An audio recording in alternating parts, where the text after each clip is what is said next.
Some of the deepest wounds don't come from strangers. They come from family. And sometimes from the very people that are supposed to be protecting you. From the ones who stayed physically present but emotionally unavailable. The ones that watched what was happening, understood more than they admitted, and still chose silence. Because silence can look like loyalty. It can look like keeping the peace. It can look like survival. But when you're the one being harmed, silence doesn't feel neutral. It feels like being sacrificed to maintain the family narrative. Today I want to talk about what it feels like to grow up knowing someone saw your pain and didn't intervene. To live inside a bond that required endurance, not safety. This episode is about the quiet betrayals that happen inside connection. About what it does to a child when the people who are supposed to protect them instead ask them to endure. Because when family chooses comfort over truth, the distance that forms isn't always physical. Sometimes it lives inside the relationship itself. And learning to name that without minimizing it, without excusing it, without carrying the shame for it is part of healing. This is Born Tired, where survival meets healing.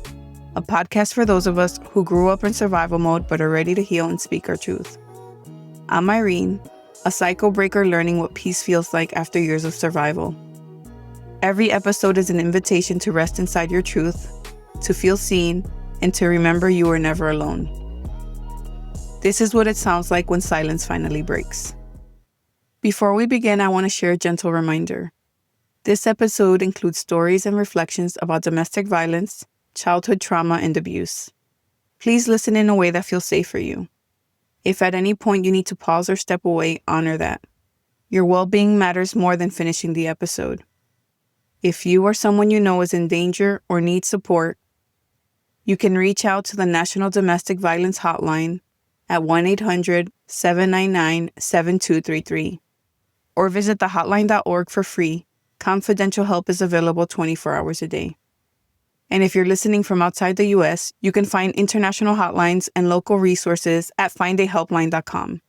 You are not alone. Take care of yourself while you listen. What I'm about to share isn't something I understood as a child. It took years to realize that what felt confusing back then was actually my nervous system responding to something it didn't have language for. When harm happens inside family, clarity comes later, if it comes at all. As a child, you don't name abuse. You name feelings. You notice when the air changes, when your body tightens, when something doesn't feel right, even if no one else acknowledges it. You learn to adapt before you learn to question. To make sense of what's happening in ways that allows you to keep going. And when no one around you interrupts the harm, you assume the interruption must come from you. For a long time, I carried this story without context. Not as a narrative, but as a collection of reactions. Hypervigilance, shame, a constant need to stay aware. I didn't have words for what I was responding to. I only knew how to survive it. So when I tell this part of my story, I'm not telling it from the perspective of who I am now. I'm telling it as it lived in me. This is about honoring the truth of how it felt before understanding arrived. And it's about giving voice to a child who learned early that silence was safer than speaking, long before she understood what she was being asked to carry. My mother was very religious when I was a child. She was raised in a Catholic family, where my grandmother gathered everyone to pray the rosary every day at the same time. As a child, my mother wanted me to be a nun. Not a doctor, not a lawyer, not a teacher, a nun. I think she hoped she could pray away my father's drinking. Maybe she thought if I became a nun, it would wash away her father's sins, the ones he committed against me. Or maybe she had just lost all faith in men and thought that would be the only safe life for me. My grandfather, her father, used to stay with us whenever he came to the United States. He came every 6 months to keep his visa active. During those days, he slept in the same room as my sibling and me. Him on the top bunk, us on the bottom. When my parents went to work, he watched us. He was a quiet man. People respected him. I remember all my friends would say, "Your grandfather's so cute," but they didn't see the monster I saw. He was the first of many men in my family who would violate me in that way. I used to put my sibling to sleep by singing the ABCs. I lied next to them, patting their back until they drifted off. I dreaded those moments, because once they were asleep, I knew what would happen next. During the day, he waited for nap time. At night, it was easier. He had full access. I tried many times to fight back, to say no. But that's when the threats started. He told me that if I didn't do what he wanted, he would do it to my sibling. And I couldn't bear that. He said all my cousins did it, as if that was supposed to make it normal. Eventually, I stopped fighting. He told me not to say anything to anyone, or I would be in big trouble. I still remember the first time my mother walked in and saw him abusing me. For a second, I thought, thank God, this is over. But instead, she turned around and closed the door behind her. For years, I tried to make sense of that moment. As I got older, I convinced myself that's why she was always so cold towards me, because I wasn't pure anymore. As a child, you always find a way to blame yourself. Looking back now, I realize I was the perfect prey for all of them. My father was drunk most of the time. My mother was in survival mode, barely holding on. I was just a little girl, too scared to speak, too ashamed to understand, too desperate to protect everyone else but myself. No one was watching me closely enough to notice the signs. No one questioned why I changed, why I flinched, why I didn't sleep. I remember in second grade during one of his days, my teacher asked for a parent-teacher conference. She told my father she was concerned because I kept falling asleep in class. Predators can sense when a child is unprotected. They know when the adults in the home are too distracted, too broken, too consumed by their own pain to see what's happening right in front of them. And in my home, there was always chaos. A perfect cover for silence. Years later, I would understand that my home wasn't just unsafe, it was unstable. The adults around me were unraveling in ways I couldn't name yet. My mother had her first schizophrenic episode when I was 10 years old. It was terrifying. She was hearing voices, and many of them told her that her father was an evil man, the devil. After that, he stopped staying with us when he came to the US. And the abuse stopped. I still saw him occasionally at family gatherings and holidays. Moments where pretending was expected. I was careful. I made sure I was never alone with him. I stayed in rooms with other people. I watched exits. I kept my body alert. Even though the abuse had stopped, my awareness never did. The last time I saw him, something in me shifted. I was done pretending. I didn't greet him. I didn't say hello. I didn't perform politeness. I walked right past him. He looked confused. And I looked at him, not with fear, not with shame, but with memory. I wanted him to know that I remembered, that I hadn't forgotten, that what he did still existed. For a moment, he held my gaze. Then he looked away and he looked down. That was the last time I ever saw him. Decades later, when he passed away, I thought I'd feel relief. But instead, it brought everything back to the surface. Many of my relatives who knew what he had done because I told them, posted about him on social media. They shared their sadness, called him a good man, spoke about how much they miss him. So I thought either they don't believe me or they're okay with him being a predator. That realization felt like another betrayal. It showed me how denial protects abusers, how silence becomes loyalty, and how truth tellers are often left standing alone. I ended up blocking all of them out of self-preservation, because healing sometimes means choosing peace over pretending. Not long after his death, my mother was hospitalized. We all thought she was going to die. My sibling was crying, heartbroken at the thought of losing their mother. And I just stood there, thinking about that door. For a long time, I pretended that moment never happened. The only person I ever told was my husband, because even saying it out loud broke my heart. That she would allow that to happen to me. I later found out he had abused others. When you step back and put everything together, a pattern becomes visible. Harm moving through generations, unchecked and unnamed. My grandfather's abuse, my father's violence, my mother's illness and her inability to protect me. I understand now that she was surviving her own pain, but understanding does not mean carrying the cost of it. I spent my childhood trying to save her, trying to be the steady one, trying to hold things together. But the truth is, I should have never been her protector. I should have been protected. Multiple things can be true at once.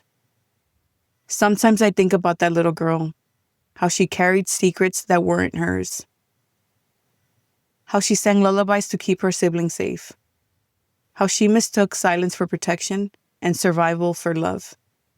For so long, I thought what happened to me defined me, that enduring it meant I was broken, tainted, unworthy of love. But now I understand I was never broken. I was just forced to grow up in a world that kept breaking around me. I still see that door sometimes, and for a second, I feel like that child again. Small, unseen, and unprotected. But then I remind myself, the woman I've become opened every door that silence tried to seal shut. There's a kind of grief that comes from realizing no one was coming to save you. This is what reclaiming my voice looks like. It's messy, it's painful, but it's mine. Because I was never meant to carry their shame. I was meant to break their cycle, and I am. When I think about that version of me, the child who learned to read danger before she could spell it, the one who tried to protect everyone but herself, I feel both heartbreak and awe. Because she kept going, even when she didn't know what she was surviving for. Even when the people who should have protected her didn't.